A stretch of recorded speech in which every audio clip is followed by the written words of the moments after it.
Good morning students. कल हमने इस पाठ के दीर्घ उत्तरीय प्रश्न किए थे। उसके बाद आपका चौथा प्रश्न है आशय स्पष्ट करें। वो प्रश्न आप एक बार छोड़ दीजिए। अगला प्रश्न देखिए पांचवा, जो आपके लिए अच्छा भी है और आप उसको सरलता से समझ सकते हैं। अगला प्रश्न है आपका भावार्थ लिखें। भावार्थ का मतलब होता है कि जो दोहा या पंक्ति यहाँ दी गई है उसके अंदर भाव जो है लेखक या जो कवि है वो क्या व्यक्त करना चाहते हैं। तो हमने पाठ के शुरुआत में इस दोहे को पढ़ा था। तुलसीदास जी द्वारा रचित ये दोहा है। कोयल काको देते है कागा कासो लेत, तुलसी मीठे वचन ते जग अपनो करि लेत। तो यहाँ पर तुलसीदास जी कोयल और कोई के उदाहरण के माध्यम से मधुर भाषण का महत्व जो है हमें बता रहे हैं कि कोयल मीठा बोलती है तो वह किसी को क्या देती है, और कौवा जो है कटु आवाज़ बोलता है तो वह किसी का क्या ले लेता है।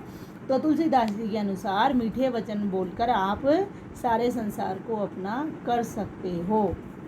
तो यहाँ पर भाषा के अनुसार देखिए, जो प्रस्तुत दोहा है आपका तुलसीदास जी द्वारा रचित है या लिखा गया है, जिसमें भाषा की मधुरता का वर्णन कोयल और कोए के माध्यम से किया गया है।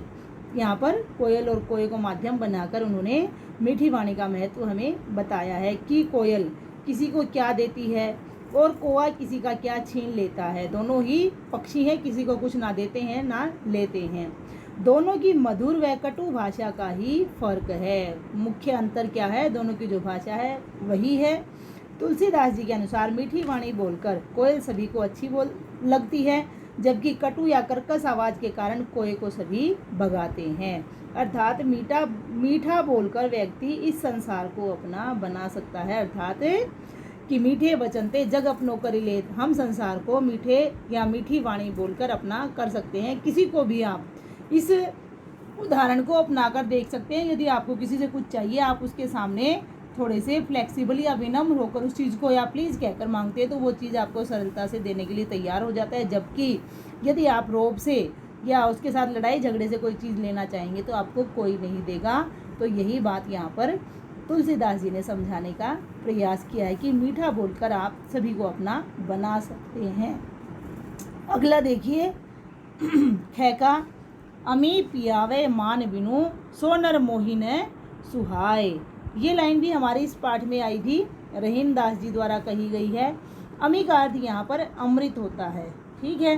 तो यहाँ पर रहीम दास जी भी तुलसीदास जी की तरह यही बताना चाहते हैं कि जो है अमी अर्थात अमृत, पियावे मान बिनु सोनर मोहिन सुहाए। तो यहाँ पर रहीम दास जी कहना चाहते हैं कि यदि कोई व्यक्ति मुझे बिना मान सम्मान के अमृत तुल्य, बहुमूल्य तो नहीं अमूल्य ही कहा जा सकता है, क्योंकि अमृत हमें अमर कर देने वाली ऐसी एक अमूल्य वस्तु है जिसको पीकर के देवता आज तक अमर हो गए थे। बिल्कुल वैसे ही यदि अमृत भी कोई व्यक्ति बिना मान सम्मान के उन्हें पिलाता है या देता है तो वह व्यक्ति उन्हें अच्छा नहीं लगेगा। तो यहाँ इस पंक्ति में बता रहे हैं, प्रस्तुत पंक्ति रहीम जी द्वारा कही गई है। यहाँ पर जी आपका बीच में रह गया तो बच्चों आप लगा लेना। प्रस्तुत पंक्ति रहीम जी द्वारा कही गई है।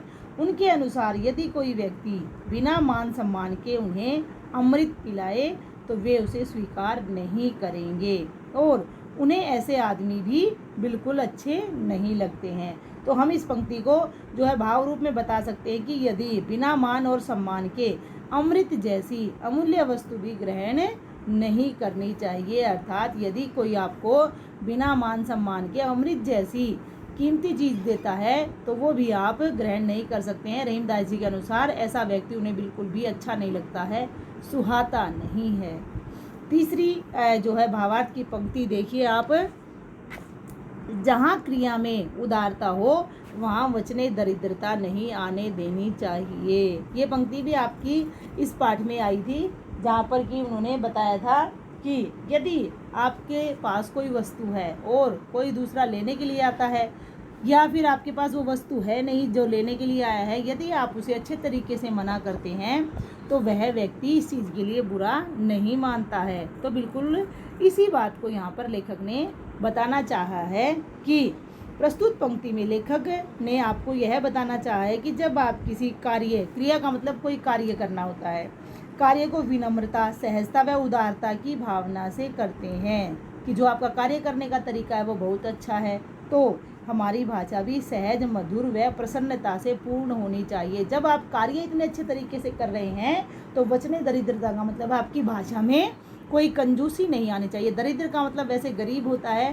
तो यहाँ पर वचने दरिद्रता का मतलब होगा कि आपके जो भाषा है, शब्दों हैं जो जिनका आप प्रयोग करते हैं, उनमें कोई कंजूसी ना हो, उनमें भी वैसी ही उदारता और विनम्रता नज़र आनी चाहिए, जिससे कि सामने वाले को यदि आप किसी कार्य के लिए मना भी करते हैं तो उसे बुरा ना लगे, ऐसा ना महसूस हो कि इसने हमें जो है जानबूझकर ऐसा कह दिया, या उन शब्दों से ऐसा लक्षित नहीं होना चाहिए कि आपने जो शब्द प्रयोग किए हैं वो किसी को ठेस पहुंचाने वाले हैं। तो आपकी भाषा में भाषा रूपी कंजूसी नहीं दिखानी चाहिए, मतलब शब्दों का जो रूप है उसमें कोई भी कंजूसी नहीं दिखानी चाहिए। और सामने वाले को ना का मतलब नहीं में भी दरिया दिली का एहसास होना चाहिए कि उस व्यक्ति के पास वो अमुक वस्तु नहीं थी, और नहीं तो वह हमें सहजता से या सरलता से वह वस्तु भी दे देता। तो यहाँ पर वचने दरिद्रता का अर्थात है कि आपकी जो भाषा है उसमें ऐसा होना चाहिए कि सामने वाले को ऐसा महसूस हो कि आप जो है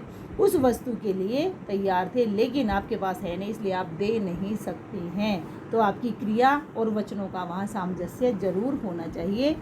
इसके बाद आपका अगला प्रश्न देखिए, भाषा बोधन में एक ही प्रश्न आपके करने लायक है, जिसमें कि संधि का प्रश्न दिया गया है। हालांकि हमने अभी व्याकरण में संधि का जो है पाठ किया नहीं है, लेकिन फिर भी यहाँ पर जो थोड़ा सा दिया गया है उसके अनुसार संधि शब्द का साधारण अर्थ मेल होता है, किंतु व्याकरण में वर्णों के परस्पर मेल से जो विकार उत्पन्न होता है उसे संधि कहते हैं। ये एक प्रकार से संधि की परिभाषा यहाँ पर दी गई है। और विकार में एक वर्ण अथवा दोनों वर्णों में होता है, अर्थात जो विकार होता है वो एक वर्ण या दो वर्णों के कारण होता है। तो यहाँ पर एक उदाहरण आपको दिया गया, उत्तर जमा उत्तर, दो शब्दों के मेल से तीसरा जो विकार होने पर शब्द बना है वो बना है उत्तरोत्तर। और यहाँ पर इसी मेल के जो हैं अन्य शब्द दिए गए हैं। तो 5 शब्द जो आपके सामने दिए गए हैं उनके मैंने आपके सामने संधि करके शब्द लिख दिए। पहला था मन जमा अनुकूल का, उसके अनुसार ही बनेगा मनोनुकूल। फिर अगला है गुरुत्व जमा आकर्षण, गुरुत्वाकर्षण। तीसरा था वार्ता जमा आलाप, वार्तालाप। 5वां शिष्ट जमा आचार, शिष्टाचार। और अंतिम शब्द आपका सज्जन जमा उचित, सज्जनोचित। ये सारे शब्द हमारे इस पाठ में भी आ चुके हैं, इसलिए पाठ के अंदर जो शब्द आए हैं उनके प्रोनाउंसिएशन में तो हमें कोई समस्या नहीं होगी, अर्थात बोलने में कोई समस्या नहीं होगी। लेकिन संधि अभी हम व्याकरण में अच्छे तरीके से करेंगे। तो आपकी सुविधा के लिए मैंने इन शब्दों को आपके सामने लिखकर जो है रख दिया है, ताकि आप इसको पढ़ सकें और लिख सकें। आपका दिन शुभ हो। धन्यवाद। कल हम अगले पाठ के बारे में पढ़ेंगे।